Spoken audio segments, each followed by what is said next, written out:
For loop के अंदर एक और फॉर लूप सीखेंगे। वजह यह है कि मैं आपको पैटर्न सिखाने की कोशिश करूँगा। पैटर्न मतलब सीखना मोटिव नहीं है, मोटिव सीखना है फॉर लूप के अंदर लूप कैसे काम कर रहा है। पहला फॉर लूप अंदर वाले फॉर लूप को कितनी बार एग्जीक्यूट होने के लिए मजबूर कर रहा है, या अंदर वाला फॉर लूप कितनी बार चल जाए तब पहला फॉर लूप चल पाएगा। गेटिंग माई पॉइंट और नॉट? आ रहा है समझ में?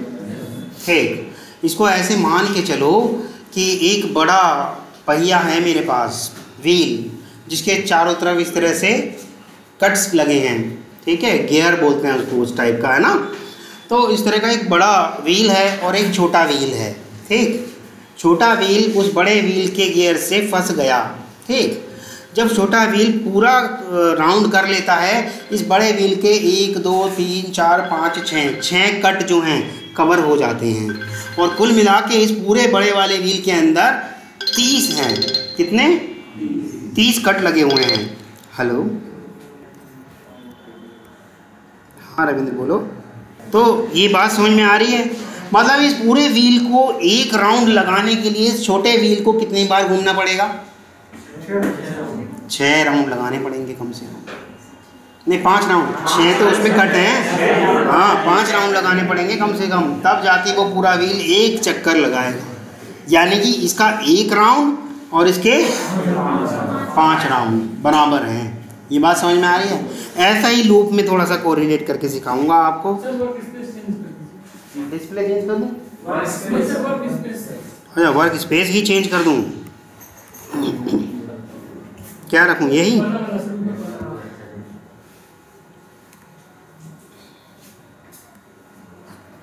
ये हनुमान का इतना गुस्से वाला फोटो क्यों लगा रखा है? चाहे रौद्र हो, चाहे बड़ी खुशी हो, साधु संत देवता या भगवान, उनके चेहरे पे प्रभाव नहीं पड़ना चाहिए। माय डियर, मतलब वो आपके जो भी है, हमेशा जिसका हम सम्मान करते हैं उसे खुश मिजाज रूप में देखना पसंद करना चाहिए, ठीक।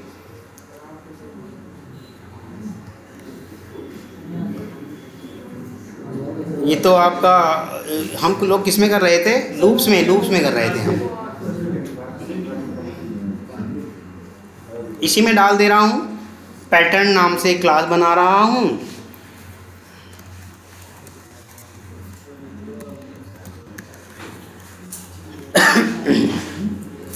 फ़ॉन्ट दिख रहा है सबको या थोड़ा बड़ा करूँ? दिख रहा है अब? और बड़ा देखिएगा, दिख रहा है? चलिएगा आगे बढ़ें। मैं एक फॉर लूप चला रहा हूँ। अभी 2-3 बातें और बता देता हूँ फॉर लूप के बारे में। अगर मैं ऐसे ऐसे कर दूँ और इधर कुछ प्रिंट कर दूँ और यहाँ हाई लिख दूँ, देखो मैंने बॉडी भी नहीं बनाई लूप की, दिख रहा होगा आपको। तो आज मैं यही बात आपको बताने जा रहा था कि अगर सिंगल स्टेटमेंट है, कितनी स्टेटमेंट?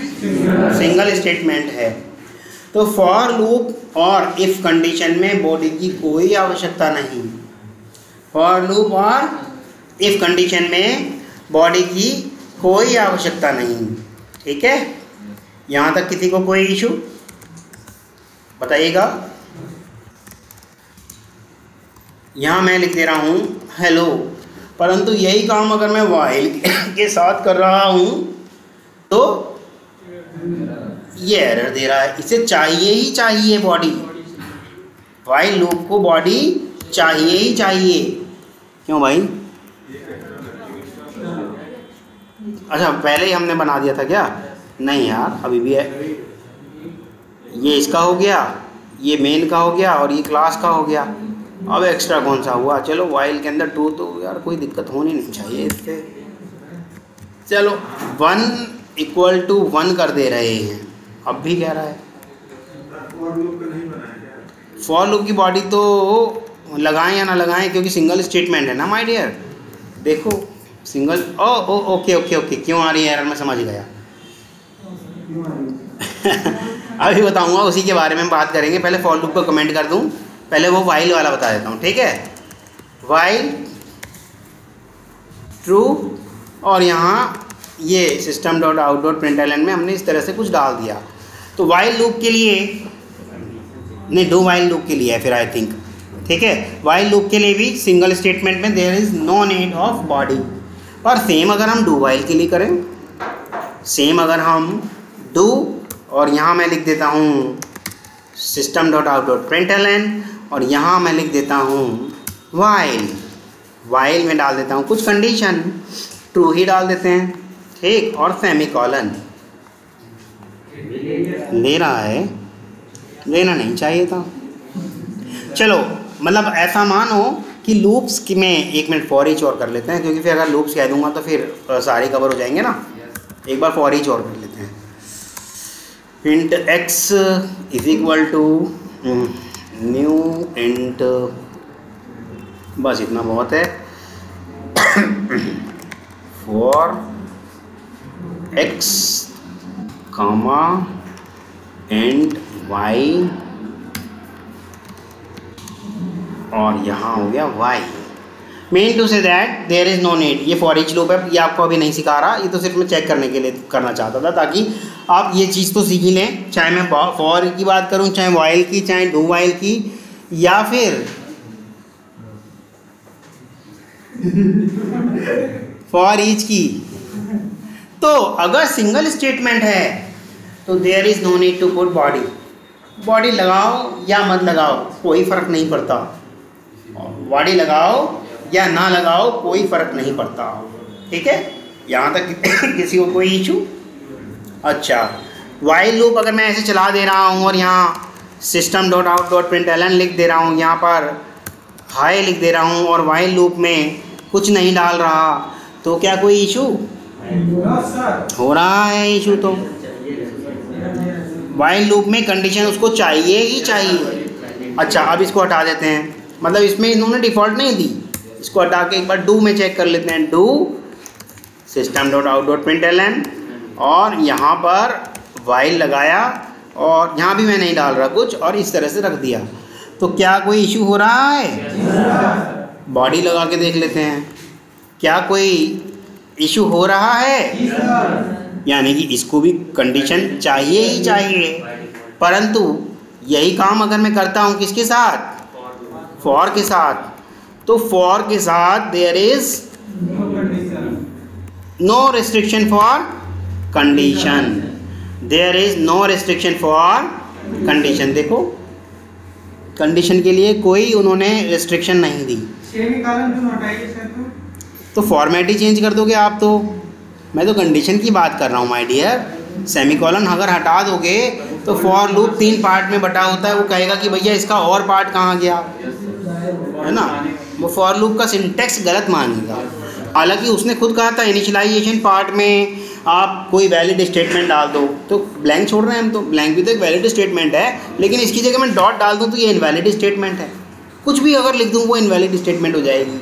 क्यों? क्योंकि वो समझता नहीं इस चीज़ को। हाँ, ब्लैंक को वो समझता है। गेटिंग और नॉट? ब्लैंक को ट्रू क्यों समझेगा?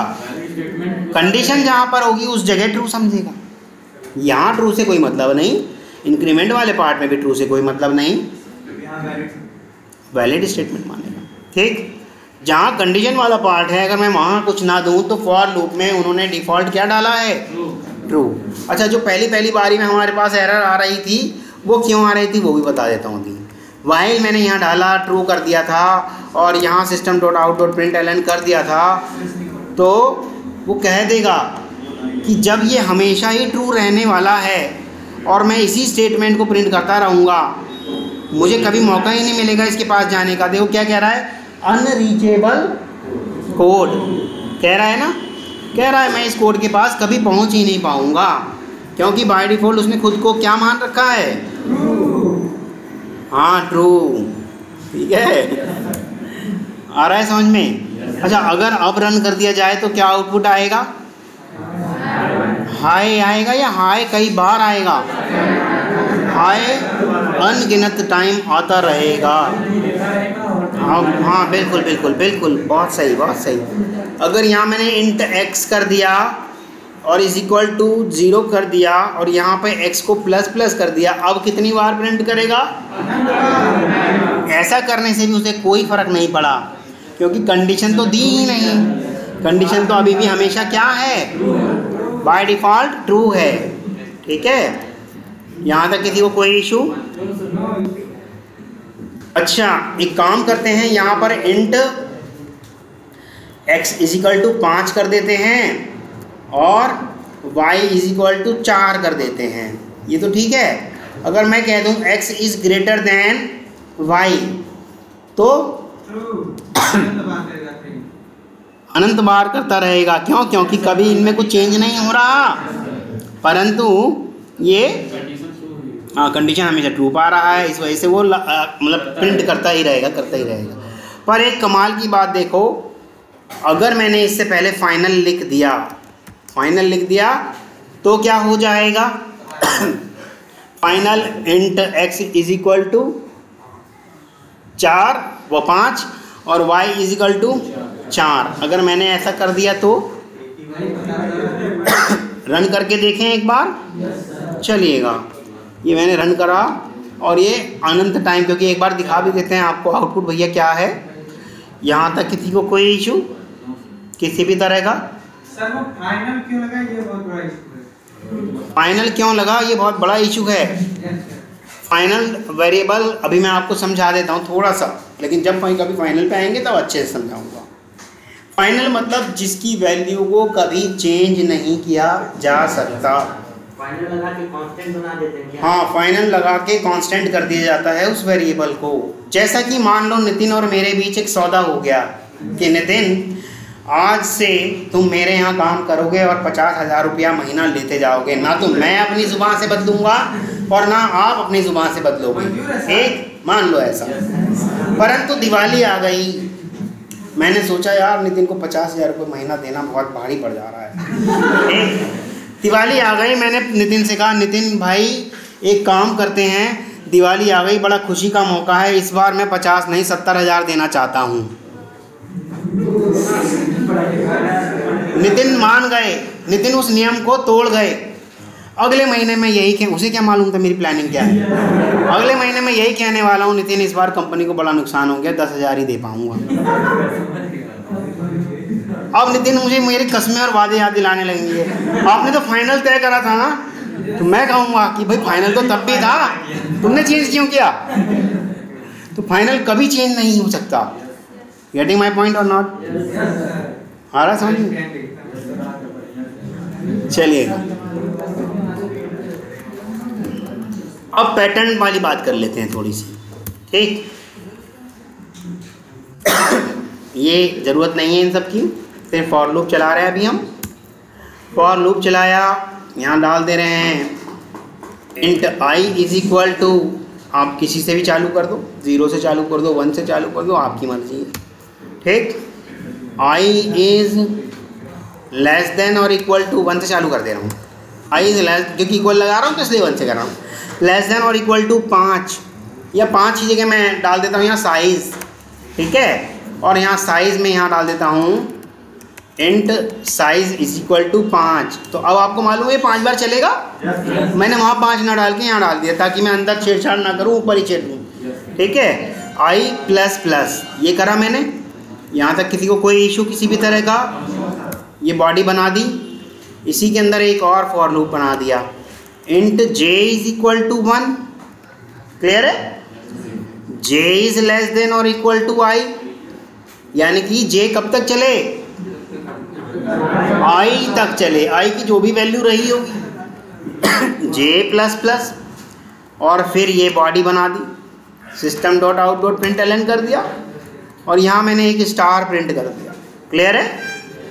यहाँ मैंने प्रिंट ln की जगह सिर्फ प्रिंट करा, ln नहीं करा, एक स्टार कर दिया। क्लियर है? यानी कि ये वाला लूप जब चल रहा होगा, ये वाला लूप जब चल रहा होगा, integer i is equal to 1, यानी कि बड़े वाला पहिया, और ये अंदर वाला जो चल रहा होगा, हाँ समझ रहे हो, इसकी एक वैल्यू के लिए इसको अगर मान लो मैं i हटा करके कह दूँ 5, इसकी एक वैल्यू के लिए इसको 5 बार चलना पड़ेगा, है ना। ऊपर वाले की एक वैल्यू के लिए नीचे वाले को 5 बार चलना पड़ेगा। चेक करें चल रहा है नहीं चल रहा। 25 बार चलेगा सर। हाँ, यहाँ पर मैं एक ln लगा दूँ ताकि पता चल जाए, हर बार चलने के बाद एक स्पेस दे दे, वो एक नेक्स्ट लाइन कर दे, है ना। इससे हमें पहचान भी हो जाएगी कि कितनी बार चल गया। देखें, देखो भाई कितनी बार चला, ये 5 बार चला, जबकि उसकी एक आई की एक वैल्यू के लिए। जब आई 2 हुआ होगा ये फिर 5 बार चला, और हर बार चलने के बाद ये ln भी कर रहा है, देखो कर रहा है ना। फिर उसने ये 5 बार करके, क्योंकि आई को भी हमने कितनी बार चलाया, 5 तक चलाया, तो ऐसा 5 करके उसने 5 बार चला दिया, तो कुल कितने हो गए 25 बार। ये बात समझ में आ गई। ये बात तो पक्की तय है कि अंदर वाला लूप बाहर वाले लूप के लिए, बाहर वाले लूप की एक वैल्यू के लिए कई बार चल सकता है। अगर मैंने यहाँ अंदर 10 लिख दिया तो 10 बार चलेगा, अगर मैंने 20 लिख दिया तो उसकी एक वैल्यू के लिए वो 20 बार चलेगा। वो तो हमारे ऊपर है कि पहिए में कितनी गरारियाँ बनाई हैं। गेटिंग और नॉट? आ गया समझ में? अब इसमें थोड़ा सा चेंज करते हैं। हाँ,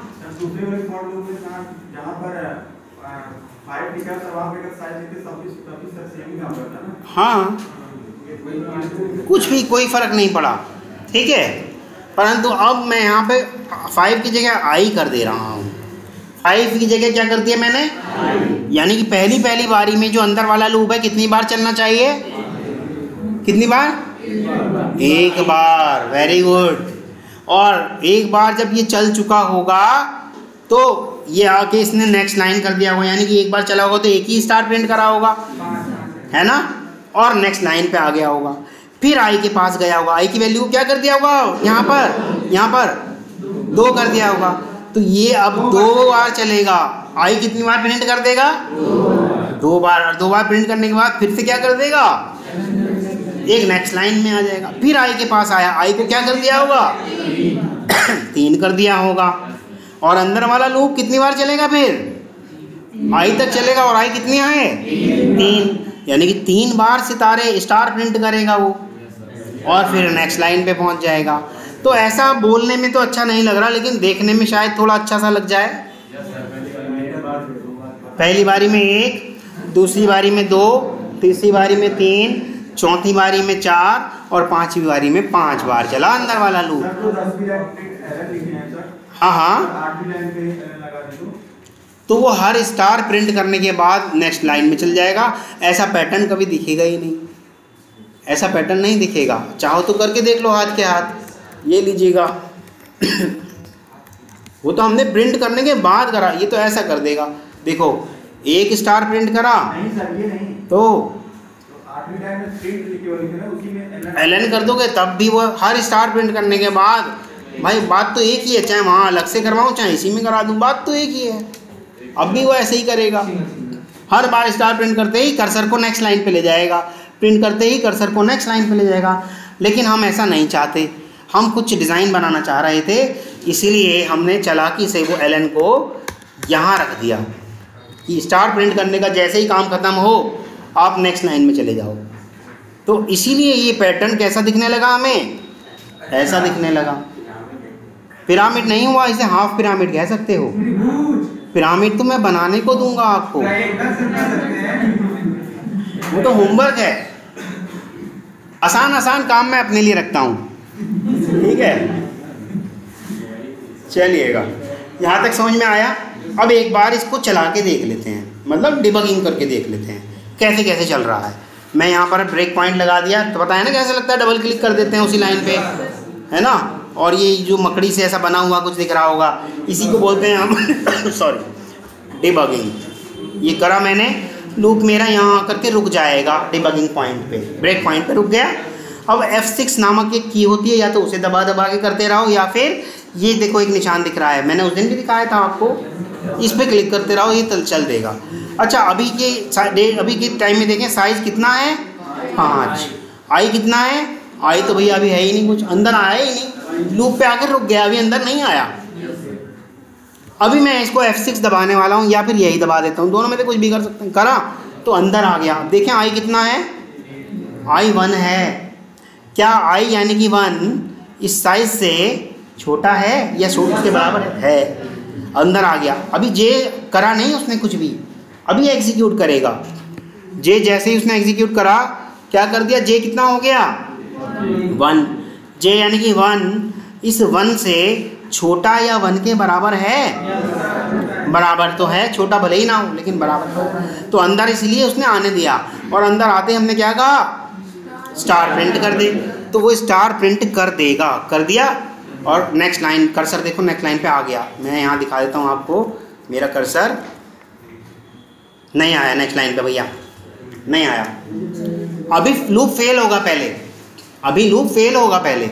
जब जे 2 हो जाएगा तब लूप फेल होते ही तब प्रिंट करेगा। अब देखो जे कितना हो गया 2। अच्छा, लूप फेल होते उसने इसको डिस्ट्रॉय कर दिया, बताया था ना मैंने, लूप को डिस्ट्रॉय कर देता है, यानी कि 2 होते ही उसने लूप डिस्ट्रॉय कर दिया होगा। इस पे डिपेंड करता है कि लूप को कब डिस्ट्रॉय करना है।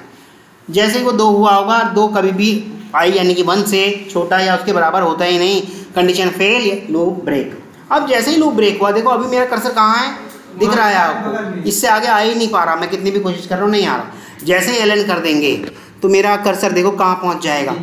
अब ये मेरा कर्सर यहाँ आ गया, दिख रहा है, यानी कि नया स्टार यहाँ से प्रिंट करना शुरू करेगा। अब ये अब फिर से लूप चल गया, ये वाला आई की वैल्यू अभी तक तो भैया 1 ही थी, लेकिन जैसे ही चल जाएगा तो कितनी हो जाएगी, ये 2 हो गई होगी, आई 2 हो गया।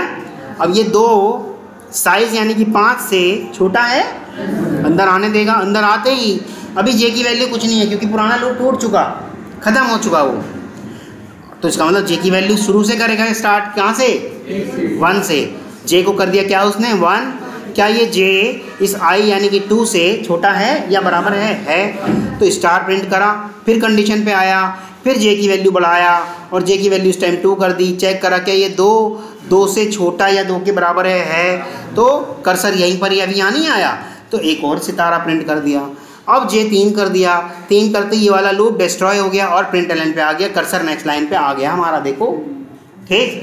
अब आई की वैल्यू, आई वाला लूप देखो, बाहर वाला लूप अभी एक भी नहीं ख़त्म हुआ, बाहर वाला लूप वही चल रहा है पुराना वाला, अंदर वाला दूसरी बार जिंदा हुआ है, आ रहा है समझ में, बाहर वाला वही चल रहा है पुराने वाला, ठीक है। एक बार लूप डिस्ट्रॉय हो जाएगा तो दोबारा चलेगा फिर से, हाँ दोबारा चला सकते हो, दोबारा से चलाओ, लेकिन अगर एक बार डिस्ट्रॉय हो गया तो उसकी वैल्यू को रिट्रीव नहीं करा जा सकता, दोबारा चलने के लिए उसे शुरू से ही चलना पड़ेगा, ठीक।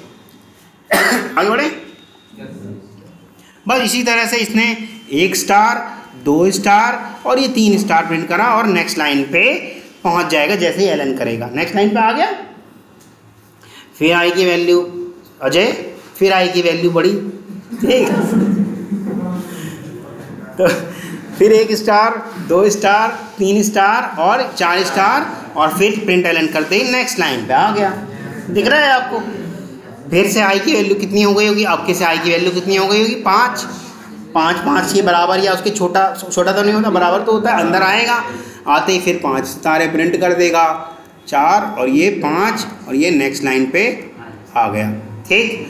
पर अब आई की वैल्यू कितनी हो जाएगी 6 हो जाएगी, 6 होते ही अब बाहर वाला लूप भी डिस्ट्रॉय, ख़त्म, बंद हो गया, बस ये इसका आउटपुट है। यहाँ तक किसी को कोई इशू किसी भी तरह का, क्लियर है नीलेश, क्लियर है संदीप, क्लियर है शुभम, क्योंकि ये वो लोग हैं जिनको बाद में दिक्कत आती है। रोशन आ रहा है पक्का, आयुष आए हैं, दिख नहीं, हाँ आयुष आ रहा है, गुड, अजय ये समझ में आ रहा है, ठीक है। और कौन है भाई ऐसे वाला जिसको बाद में कहते हैं कि नहीं जी सर मुझे समझ, हाँ नितिन आ रहा है, यस सर, वेरी गुड। रोशन आए हैं, बहुत रोशन नहीं बट क्या नाम था उसका, सर्वेश, अभिषेक नए वाले आज नहीं दिख रहे, अच्छा कुंदन आ रहा है समझ में, चलो बढ़िया है, अगर आ रहा है तो आगे बढ़ा जाए। बस अब आगे बढ़ना ही क्या है, आगे बढ़ने के नाम पर मैं आपको होमवर्क देने वाला हूँ, ठीक है। ये देखिएगा 1 2 3 4 5, 1 2 3 4 1 2 3, 1 2 और 1, ये आपको करके लाना है। कर लाओगे ना? चलो ठीक है, वेरी गुड, कर लाओ। हाँ, अब ये और करके लाना है। 1 1 2 1 2 3 1 2 3 4 1 2 3 4 5, कर लाओगे? चलो वेरी गुड। अब ये करके लाना है 1 2 2 3 3 3 4 4 4 4 5 5 5 5 5। ये 3 पैटर्न आपको करके लाने हैं। सारे ही अगर मैं कराऊंगा तो फिर आप क्या करोगे? अभी आप ही तो कह रहे थे कि अभी आई की वैल्यू इतनी हो गई, जे की इतनी हो गई, तो इतना दिमाग तो लगाओ। सारा ही मुझसे पूछोगे तो पेपर आउट हो जाएगा। क्लियर है? ये तो आप कर लाओगे, परंतु एक मैं करा के देख, मतलब करा देना चाहता हूँ आपको। ये नहीं, इन तीनों में से तो एक भी नहीं, अपनी मर्जी से मैं एक कराना चाहता हूँ बस। ठीक है, चलिएगा। यहाँ से इसको हटाते हैं पहले, ये साइज को साइज ही रहने देते हैं, और अभी लूप का काम भी बंद कर देते हैं। ये लोग ये भी मेथड में डाल देते हैं। Public static void pattern print नाम से एक मेथड बना दिया, इंट साइज डाल दिया, और ये लीजिएगा पूरा कोड आ गया। ठीक है, इसको यहाँ रख देते हैं। अब यहाँ मैं एक चीज़ डाल देता हूँ, कैर। कैर नाम का ये आपने डेटा टाइप सुना भी होगा, मैंने आपको बताया भी था। ठीक, कैर सी वेरिएबल है, कुछ भी नाम ले सकते हो, सी ले लो, सी एच ले लो, कुछ भी ले लो, इज इक्वल टू, इसकी वैल्यू सिंगल कोट में होती है। किस में होती है? सिंगल कोट में। ऐसे डबल कोट में मत डाल दीजिएगा, सिंगल कोट में होती है इसकी वैल्यू। इसके अंदर मैंने डाल दिया ए। क्या डाल दिया? ए। अब इसको मैं प्रिंट करा के तो देखूं जरा क्या होता है। सी एच को प्रिंट करके देखते हैं क्या आ जाएगा। जैसे ही सी एच को प्रिंट करा तो ये ए आ गया। बहुत बढ़िया, कोई दिक्कत नहीं। क्लियर है? लेकिन इसी को मैंने int x is equal to C H कर दिया। इंट एक्स के अंदर सी एच को कैच करा लिया मैंने, मतलब इनिशियलाइज करा दिया, और एक्स को प्रिंट कराने की कोशिश करता हूँ। ये क्या करा इसने? 65। इसका मतलब ज़रूर कोई ए का कोड 65 रहा होगा, तभी उसने ऐसा करा। जब ए का 65 रह सकता है तो बी का 66 रह सकता है। करके देखें एक बार। जब ए का 65 हो सकता है तो बी का तो 66 हो ही सकता है। यहाँ तक किसी को कोई इशू? क्लियर है? पक्का आ रहा है समझ में? चलिएगा, इतना समझ में आ गया? हाँ जी बिल्कुल, सबका नंबर मालूम कर सकते हैं, इसीलिए तो सिखाया ये। हाँ, इस मेथड को क्या बोलते हैं? अभी मैंने मेथड कोई इस्तेमाल ही नहीं करा। मेथड नहीं, मतलब इसको बोलते हैं, क्या बोलते हैं? कैच, कैर, कैर, कैर तो इसको बोला था, कैर इसको मैंने इसको कहा एक्स में सी एच को कैच करा दिया, बस कैच कर लो, इनिशलाइज कह दो, वो तो जिस टाइम जो वर्ड निकल जाए। हाँ, ये है क्या, ये आप जान सकते हैं, वही पूछ सकते हो आप। ये यहाँ तक तो मैं भी आने ही वाला हूँ, पर आप पहले से ही मतलब ये देखो, हरी स्पॉइल्स करी, है ना। हिंदी में बड़ा ख़राब लगता है, लेकिन अंग्रेजी में सुनने में अच्छा लग रहा है, हरी स्पॉइल्स करी। हिंदी में बोले तो उतावला सो। ठीक, चलिएगा। तो मैं आपको ये बता देता हूँ, इसको कहते हैं ASCII code, ASCII code. ASCII की एक फुल फॉर्म होती है American standard code for information interchange, यानी कि अमेरिकन ने एक स्टैंडर्ड कोड बना रखा है इंफॉर्मेशन को इंटरचेंज करने के लिए। अमेरिकन, कोई बात नहीं, लिखने की कोई आवश्यकता नहीं, यहाँ डालोगे तो ये सब आ जाएगा। ये लो, ASCII फुल फॉर्म आपके पास सब है, American standard code for information interchange आ गया। तो ये आप सिर्फ सीखो, बताने के लिए, लिखने के लिए गूगल है। ठीक, ASCII चार्ट, ASCII चार्ट देख लेते हैं एक बार, फिर आपकी बात पे बात करते हैं। ASCII चार्ट खोल लेते हैं एक बार। इमेजेस में जा रहा हूँ मैं, इसमें से सारे छोटे छोटे से दिख रहे हैं, कोई बड़ा सा दिखे तो मेरे को भी बताने में मज़ा सा आए। चलो इसको न्यू टैब पे खोल के देखते हैं, क्या पता बड़ा बड़ा खुल जाए। न्यू टैब मतलब एक ब्राउज़र पे नया, ठीक है। ये इमेज को अब open image in new tab आ गया भाई। देखो दिख रहा है आपको, कहीं ए दिख रहा है, ये रहा ए, ये ए दिख रहा है। ए का कोड क्या है और स्मॉल ए का कोड क्या है, यानी कि इसके अंदर जितने भी सिंबल हैं कंप्यूटर के अंदर, सबका कुछ ना कुछ कोड जरूर है, सबका कुछ ना कुछ कोड जरूर है। तो अभी हमने सिर्फ ए का सीखा है, स्मॉल उसे कैपिटल ए का। 65 पे क्या है, कैपिटल ए। तो इसको कहा गया है American standard code for information interchange.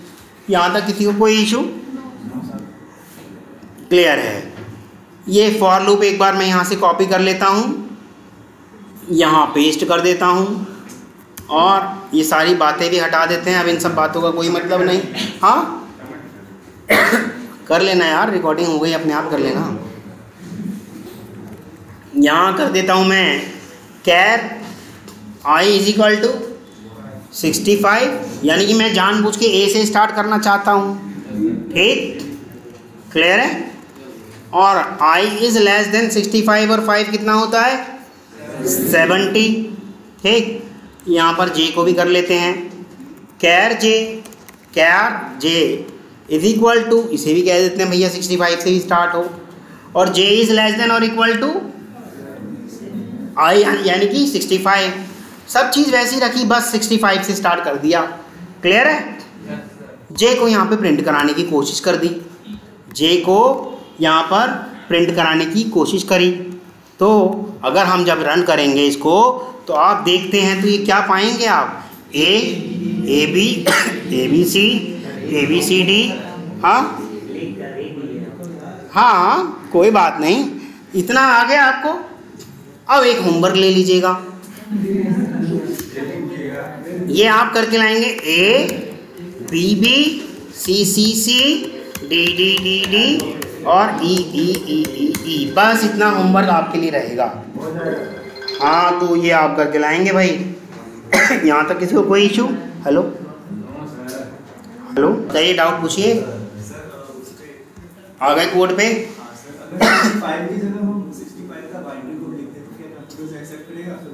वो उसके लिए भी लॉजिक लगाना पड़ेगा, वो बाइनरी कोड क्या बन के आएगा उसकी भी एल्गोरिथम सिखाऊंगा आपको, बस लर्निंग पर्पज से। लेकिन बाइनरी बनाने की वजह से नहीं सिखाऊंगा, सिर्फ लर्निंग पर्पज से सिखाऊंगा।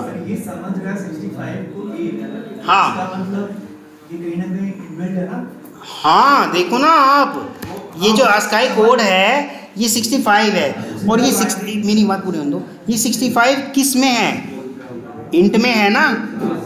तो इंट का और कैर का बड़ा गहरा संबंध है।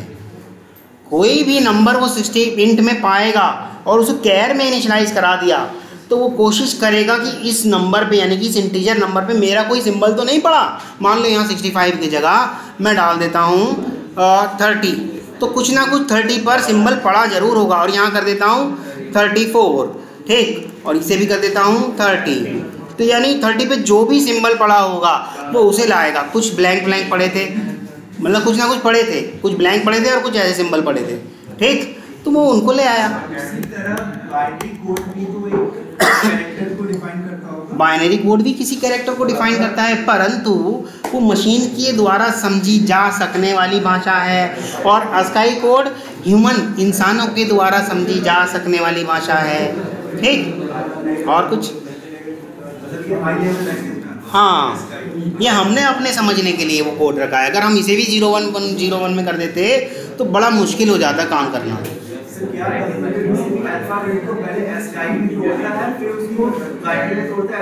नहीं, ASCII तो हमारे लिए है, वो तो अपने लिए बनाएगा। बताया तो था सोर्स कोड को कैसे बनाता है, बाइट कोड में, और बाइट कोड आपका मशीन अंडरस्टैंडेबल होता है। उसके बीच में मैंने कभी नहीं कहा कि ASCII में करेगा, कहा मैंने नहीं ना, ये तो हमारे समझने के लिए है। और कोई इशू किसी भी तरह का? जैसे American standard code for information interchange होता है, इस तरह के 3 और हैं, EBCID कोड हैं, मतलब हैं, पर मैं आपको ASCII वाला ही बता रहा हूँ क्योंकि इंटरव्यू में ये पूछ सकता है, वो वाले नहीं पूछता तो इसलिए वो नहीं बता रहा, ठीक है। तो इस तरह से एक पैटर्न तो देखो मैंने आपका बनवाया ही दिया, ABC ABCD E। शुभम अब तो कर लोगे? वेरी गुड, चलिएगा, ये भी हो गया काम, ये भी हो गया। हाँ, तो आप क्या चाहते हैं कि मैं कोई जादू की छड़ी घुमा दूं ऐसे ही हो जाए? माय डियर, देखना पड़ेगा, एक बार नहीं, 2 4 5 8 10 बार, तब आएगा। अगर इस मेहनत से बचना चाहते हो तो नहीं हो पाएगा। चलिए यहीं तक रखें।